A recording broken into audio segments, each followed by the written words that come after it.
শুভ, বলো। কি অবস্থা? ডিস খাইছি। তুমি কি স্টোরি দিছো, ওটা কি রিয়েল নাকি মিছে মজা করে দিছো? ওটাই সব দোষ ভাই আমারই, ভাই আমার লাগি টিম হয়েছে ভাই পুরা। মহিলা বানাই দিছে, নিচে সবকিছু বাগে সব দিয়ে সবাই দেখে অফলাইন। মন অনেক খারাপ, জানি না আমি ভাই এখন আছে আমার ভালো লাগে। টপ 8 কোয়ালিফাই যা বাইরেতে গেম টাইম একবার পুরো ডিলিট দিয়া বাল জায়গা একবারে বুদার গেম। শুভ 69 কি তাহলে বাংলাদেশ টপ 1 স্কোয়াড ছেড়ে দিল? সে কি তার স্টোরিতে বাংলাদেশ টপ 1 স্কোয়াড ছেড়ে দেওয়ার কথা বলল এবং সে লাইভে বলল গেম ছেড়ে দিতে চাই, সবকিছু ডিলিট করে দিতে চাই। আসলে কি ছেড়ে দিবে? এই কথাগুলো বলার কারণ কি? এই ডিসিশন নিতেই চাই কেন? আজ আমরা কারণটা বের করি, তারপর দেখি আসলে কি ছেড়ে দিবে কি। তো আজেরা বকবক করে না করে দিই সোজা ভিডিও শুরু। ওয়েলকাম। আজকের কাহিনী কি? সম্প্রতি একটা রিউমার ভাসতেছে শুভ 69 নাকি বাংলাদেশ টপ 1 স্কোয়াড ছেড়ে দিবে। ছেড়ে দিবে কি দিবে না এটা জানার আগে আমরা কারণটা জানতে চাই। চলো আলোচনাটা শুরু করা যাক। Free fire Bangladesh pro league মানে এফএফবিপিএল এর গ্রুপ স্টেজ থেকে ডিসকোয়ালিফাই হয়ে যায়, মানে কোয়ালিফাই না করতে পেরে প্রচুর এবং ভয়ানক সমালোচনা হচ্ছে বাংলাদেশ টপ 1 স্কোয়াড নিয়ে। বলা বলে হচ্ছে অহংকার করে আরএসকে পতন হয় বাংলাদেশ টপ 1 এর।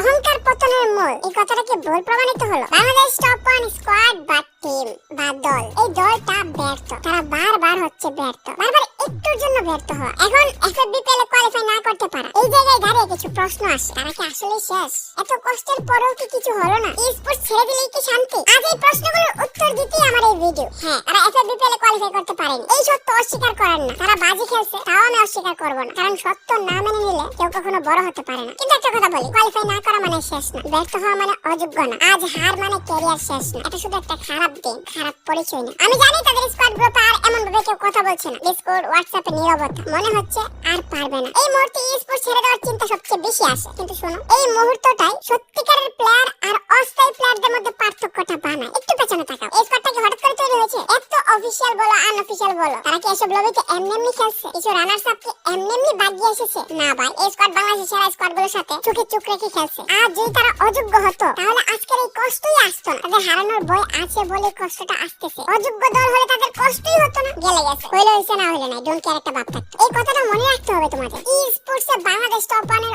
অবদান অতুলনাযোগ্য। তার যে কি পরিমাণ অবদান রয়েছে সেটা অস্বীকার করার উপায় নাই। শুধু তার না, মানে এই স্কোয়াডের প্রত্যেকটা ফ্যানদেরই অবদান ই স্পোর্টস কমিউনিটিকে এগিয়ে নেওয়ার জন্য। অন্যান্য স্কোয়াডরা অফিশিয়াল খেলে বা বড় বড় টুর্নামেন্ট খেলে নাম অর্জন করছে, কিন্তু বাংলাদেশ টপ 1 বেসমেন্ট তৈরি করছে। যখন কোনো অফিশিয়াল ছিল না, যখন কোনো বড় বড় টুর্নামেন্ট হতো না, তখন ই স্পোর্টস কমিউনিটিকে আগলে রাখছে বাংলাদেশ টপ 1, মানে বাংলাদেশ টপ 1 স্কোয়াডের কথা বলতেছি।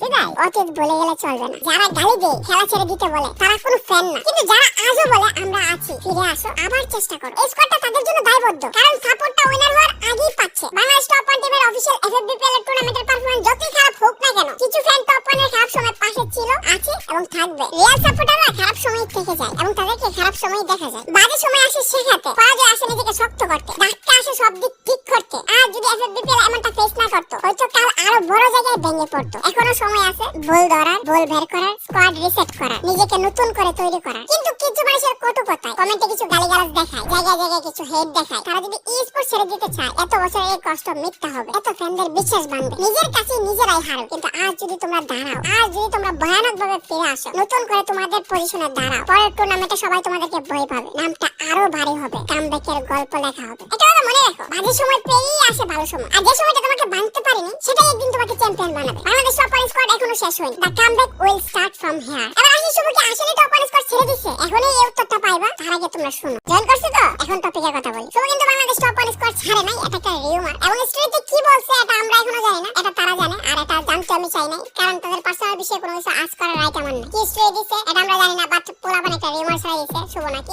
বাংলাদেশ টপ 1 স্কোয়াড ছেড়ে দিবে। আসলে এটা কোনো অফিশিয়াল কোনো তথ্য না যে বাংলাদেশ টপ 1 স্কোয়াড ছেড়ে দিবে শুভ 69। ছাড়ার কোনো প্রশ্নই আসে না। যদি ছেড়ে দেয় তাহলে লাখ লাখ ফ্যানদের হৃদয় ভেঙে যাবে। কি বলো তোমরা? যাই হোক, এখন আমি মনে করি বাংলাদেশ টপ 1 স্কোয়াডে এখন একটা চরম খারাপ সময় চলতেছে। এই খারাপ সময় তোমরা সাপোর্ট করো এবং অনেক বেশি বেশি করে সাপোর্ট করো। আমার বলা লাগবে না, যারা করতেছে তারা খারাপ সময় করতেছে। জাস্ট লাস্ট কথা একটাই বলবো, দেখবা বাংলাদেশ টপ 1 স্কোয়াডের কামব্যাকটা অনেক ভয়ানক হবে। তো আজকের মতো জানিছি প্রিয়, ভিডিওটি ভালো লাগলে লাইক করে দিও, কি চাওয়াল দরকার দিয়ে বলে তোমাদের জানাই। আল্লাহ হাফেজ।